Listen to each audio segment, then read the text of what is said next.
And there are a couple of things going on here. So you've mentioned Coinbase. It's having this regulatory fight with the SEC that really ratcheted up last week. And so there are some concerns among investors that if there are more draconian rules coming down the pike, that it may, be a headwind for the sector. That being said, the banking crisis, typically a good thing. So First Republic may also have some bearing on price moves this coming week. All right. Speaking of the banking crisis, obviously our big news today, First Republic Bank being taken over by JP Morgan. How has the banking crisis impacted the cryptocurrency market? A lot of us have been watching cryptocurrencies since the collapse of Silicon Valley Bank. Right. And I mean, you look at a chart of the price of Bitcoin and other cryptocurrencies starting from March 10th, when we saw a lot of the problems begin with Silicon Valley Bank. And it's just been this upward trend. Bitcoin gained 22% in March alone. And part of that has to do, at least the bulls would say, with the fact that there's this erosion of confidence in the traditional banking system. And then they see cryptocurrencies, these decentralized currencies outside the reach of any sort of intermediary as potentially being a safe haven play. I mean, you even look at Bitcoin against bank stocks, the KRE, against the NASDAQ 100, represented by the triple Qs, and it's well outperforming since March 10th. Yeah, we're looking at the Bitcoin chart right now. You see the big spike. You see a little dip right before March 10th, and you see that huge spike and a move to the upside since then.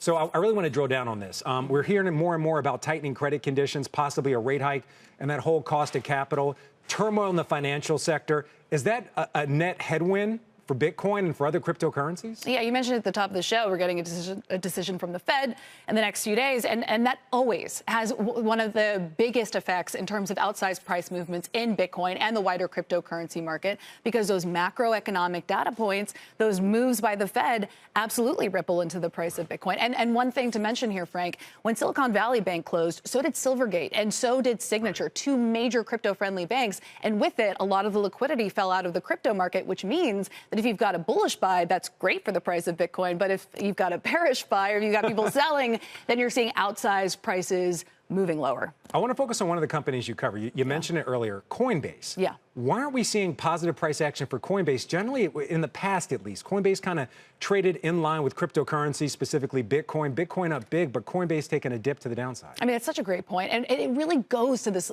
this legal fight being waged between the SEC and Coinbase. Coinbase sued the SEC on Monday. They have a Wells notice from the SEC, meaning that formal suit from the SEC against Coinbase could be coming. And the worry here, Frank, is that there may, they may be forced to register as a national securities exchange, a clearing agency, which could mean they would have to jettison their customer-facing business. That's a huge headwind for this business. And it is funny because you do typically see upward price movements in the crypto market tracking with those crypto-focused companies, and there's been a huge departure.